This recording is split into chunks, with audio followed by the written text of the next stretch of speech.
ஹிஜ்ரி 6ஆம் ஆண்டு நபி ஸல்லல்லாஹு அலைஹி வஸல்லம் அவர்கள் இஹ்ராம் கட்டிக்கொண்டு உம்ராவுக்காக வேண்டி செல்கின்றார்கள் சஹாபாக்களோடு.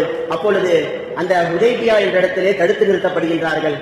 அப்பொழுது நபி ஸல்லல்லாஹு அலைஹி வஸல்லம் அவர்கள் சொல்கின்றார்கள், எங்களுடைய நோக்கம் போர் செய்வதற்காக நோக்கம் அல்ல, நாங்கள் போர் செய்வதற்காக வேண்டி வரவில்லை, இஹ்ராம் கட்டிக்கொண்டு அல்லாஹ்வுடைய அந்த இறை இல்லத்தை தவாஃப் செய்வதற்காக நாங்கள் வருகின்றோம் என்று குறைஷிகளுடைய தலைவருக்கு சொல்லி காட்டுவதற்காக, அறிவிப்பதற்காக வேண்டி உஸ்மான் ரலியல்லாஹு அன்ஹு அவர்களை அனுப்புகிறார்கள்.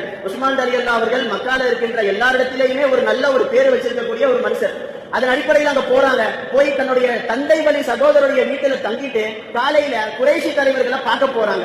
அப்படி பார்க்க போகும்போது உஸ்மான் ரலியல்லாஹு அவருடைய அந்த கீழ் ஆடை இருக்குது, அது கணுக்காலுக்கு மேல இருக்குது, இந்த கரண்ட காலுக்கு மேல இருக்குது. அப்ப அவருடைய தந்தை வழி சகோதரர் பார்த்து சொல்றாரு, உங்களுக்கே தெரியும் நம்முடைய குறைஷி தலைவர்கள் எல்லாமே கணுக்காலுக்கு கீழே ஆடையை போட்டாதான் பெருமையா இருக்கிறான், கம்பீரமா இருக்கிறான் அப்படின்னு சொல்லி நினைப்பாங்க. நீங்க இப்படி இருக்கும் போது கணுக்காலுக்கு மேல உங்களுடைய ஆடையை போட்டிருக்கீங்களே, கொஞ்சம் ஆடைய கீழே இறக்கி கட்டுங்க என்பதாக சொல்ல உஸ்மான் ரலியல்லாஹு அவர்கள் சொன்னார்கள், எந்த ஒருத்தருக்காகவும் என்னுடைய நபி கற்றுத்தந்த அந்த சுன்னத்தான வழிமுறையை நான் கைவிட மாட்டேன். என்னுடைய மதிப்பும் கண்ணியமும் இதில் தான் இருக்கின்றது. மற்றபடி அந்த ஆடையை கீழே இறக்கினால் தான் அவர்கள் என்னை மதிப்பார்கள் என்று சொன்னார். அது எனக்கு தேவையில்லை என்பதாக உதறி தள்ளிவிட்டார்கள் உஸ்மான் ரலியல்லாஹு அவர்கள்.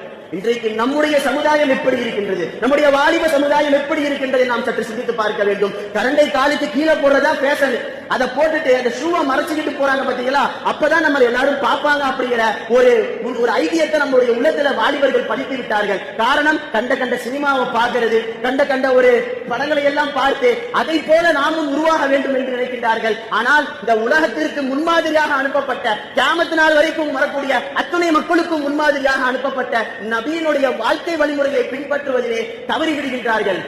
அதன் காரணமாகத்தான் இன்றைக்கு இஸ்லாமியர்கள் பிற மதத்தவர்களுடைய பார்வைக்கு கீழானவர்களாக பின்பற்றிக் கொண்டிருக்கின்றார்கள். அதனால் தான் ரப்பு நம்மளை இன்றைக்கும் பிறர் மதத்தவருடைய கண்களுக்கு முன்னால் நம்மை மட்டம் தட்டியவராக பார்த்துக் கொண்டிருக்கின்றார்கள். காரணம், நபியினுடைய சுன்னத்தை நாம் விட்டுவிட்டோம் என்பதன் காரணம் தான், வேற எதுவும் கிடையாது. நபியினுடைய சுன்னத்தை நீங்கள் பின்பற்றி பாருங்கள், அத்துணை மக்களும் நம்மை மதிப்பார்கள் என்பதிலே எந்த விதமான சந்தேகமும் கிடையாது.